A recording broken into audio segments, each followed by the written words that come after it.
जोहार गे इनगे मल्लिका मांडी सानाम कोगे सगुन दाराम और मिदटां नवा ब्लॉग रे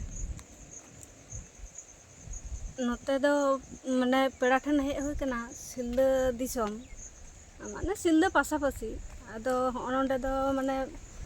धीरी खदान को बनाव ले ताहे प्रथम लाहाते हेज हुई लेना से तखन दो नोंका दाग को बांग ताहे कना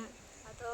ढेर दिन मारांग लाहा रे हेज हुई लेना नितो दो होय पे ᱧᱮᱧᱟᱢ तबना चेका तिना दाग तुंबा कना और नोंडे दो अहोगी बांग को अड़गोना नोआ दो ले कदा को जे नोआ धीरी खदान रे दो पिया पुनिया गान ताले दारे डुबुज दाड़े ओनका खदान ताहे मेनाआ तारपरे आदो अडी दिन परे हेज हुई कना आदो नितो ñेलोगो कना जे धीरी दो जतो को उंडुक चाबा कदा और दाग हो नोका तुंबा कना मिदटां दरिया लेका बनाव हुई कना ñेलोगो कना होय पे ᱧᱮᱧᱟᱢ तबना जतो कोगे जे नोआ करे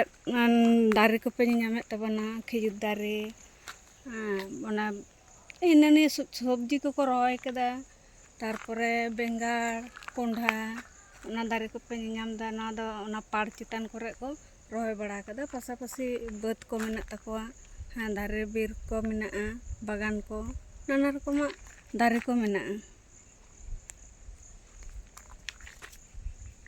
और ओय पे ᱧᱮᱧाम तबना दाग ᱧᱮᱧामᱚᱜ कना अरे ओना पाड़ चितान रे डांगरा को चंडियो काट कोआ डांगरा को अतिंग कना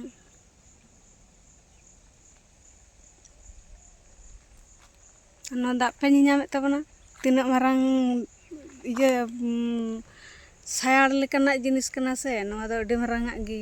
माने ñेल लेखान ñेल गे बुझाव पेया कोयक लेखान कोयक रेगे पे ताहेना मा एनखान बाय।